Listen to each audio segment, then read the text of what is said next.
Do you have a writing routine that you follow? I have two answers for if I have a writing routine that I follow. And one is, yes, I have a writing routine. Two is I don't always follow that writing routine. The best work I've ever done was when I followed that routine. But for some reasons, I don't follow it all the time.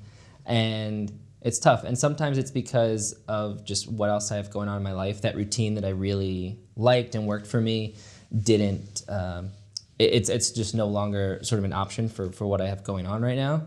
And other times it's just tough to just sit down at the desk and write, even though I know I already have a plan to do that.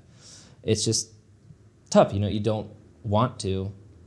And so sometimes I don't. I fail at sitting down and writing. But when I was following it, it was great. And when I do follow it, it's great because it forces me to write. And the routine was basically, I would get up and 2 hours in the morning, I would write. And then that was it for the day. As far as official writing time, I would still pull out a notebook, or if I was really inspired, I might open the computer and write some more.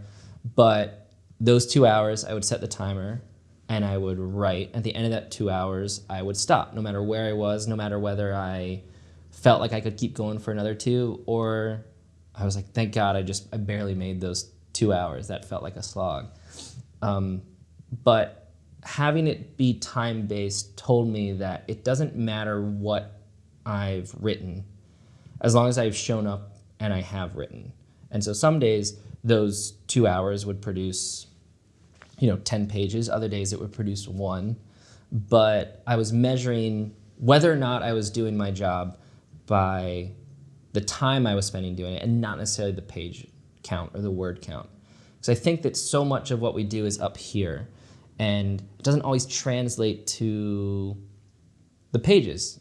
And so that one page that I wrote over that 2 hours, that might have been really difficult and was a lot of thinking and feeling and kind of moving through what was going on there. And that one page is great output for those 2 hours. And those other 10 pages I wrote the day before might not be great. So I shouldn't measure my progress with what was going on the page, but more about the fact that I could sit down, show up, and do the job.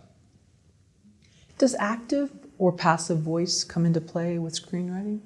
Or is it just, that's more with prose? I think active and passive voice doesn't come up in screenwriting for me. I don't know if that's because I'm just not thinking about that as much. So I'm not sure. Okay.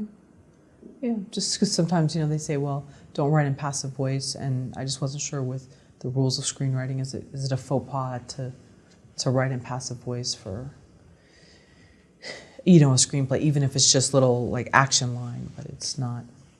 I think that one of the things that's great about screenwriting is that there are no hard rules. So if there's a reason that the passive voice should be used here for an effect, it's permissible. Like, you can do whatever you want. And so I think understanding why this action line is better in a passive voice as opposed to an active voice, or vice versa, is more important than adhering to any sort of, you should never write in the passive voice, or you should never do this. Because for every rule that was laid out, there's a bunch of examples of it being broken, and broken successfully. And I think you can break it successfully because you know why breaking it is going to produce a greater effect than adhering to it. And one of the freedoms of the screenplay format is that you have so much room to break all these rules.